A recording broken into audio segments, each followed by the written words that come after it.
لا يوجد سبب واحد يجعل رجل حقيقي يخلف وعده إلا الموت. صالح سليم كان متعود يسافر لندن عشان يعمل كشف طب دورة سنة وعلي صحته، وفي سنة 1998 راح السفرية السنوية، بس المرة دا خد معاه حفيدته نورة هشام سليم. عملوا التحاليل الصبح وكان يستلم النتيجة بتاعته الساعة 7 بالليل، فرجع البيت على الظهر وقعد مع حفيدته يشوف يقظ باقي اليوم إذا لحد ميعاد استلام التحاليل.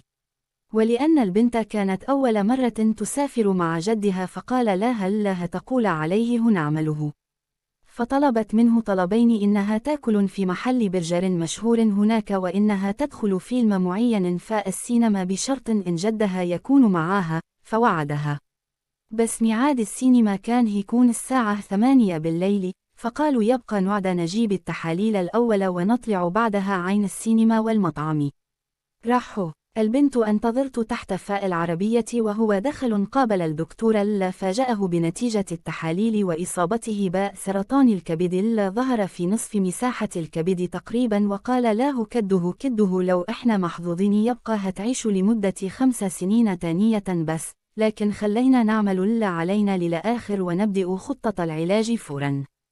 صالح استقبل الخبر بمنتهى الهدوء، ولسه الدكتور يبدأ يشرح خطة العلاج بتاعته. الفترة الجاية لقى صالح بصفاء ساعته وقام وقف وقال له وهو بيبتسم: ممكن نؤجل الحديث عن العلاج لبكرة؟ أنا مرتبط بموعد مهم حالا. الدكتور استغرب وسأله: إنها صحتك؟ موعد؟ رد صالح: سأذهب لتناول الطعام وحضور فيلم فاء السينما مع حفيدة لقد وعدتها. الدكتور سأله: والعلاج؟ رد صالح: أعدك أننا سأحضر فاء الغد الساعة 10 صباحا لنناقش هذا الأمر. وبدون ما ينتظر رده كان خرج من العيادة وشاف نورا منتظرا، هو أول ما شافها ضحك فاء وشها ضحكة كبيرة وسألها: أتأخرت عليك؟ قالت له: لا يا جدو.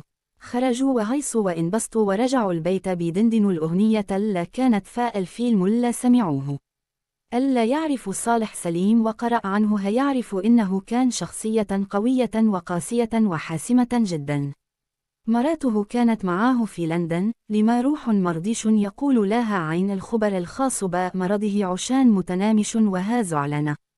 الصبح بدرة وهم بيفطر بلغها ونزل راح للدكتور الساعة 10 الصبح بالضبط، لدرجة إنه أستغرب لما شافه واقف قدامه وقال له: كنت أراهن نفس أنك لن تعود، فمعظم من يواجهون بحقيقة مرضهم ييأسون ولا يعودون أبدا. رد صالح: وعدت حفيدة بالأمس وأوفيت، ووعدتك أنت أيضا أن أعود ووفيت. فالحقيقة لا يوجد سبب واحد يجعل رجل حقيقا يخلف وعده إلا الموت.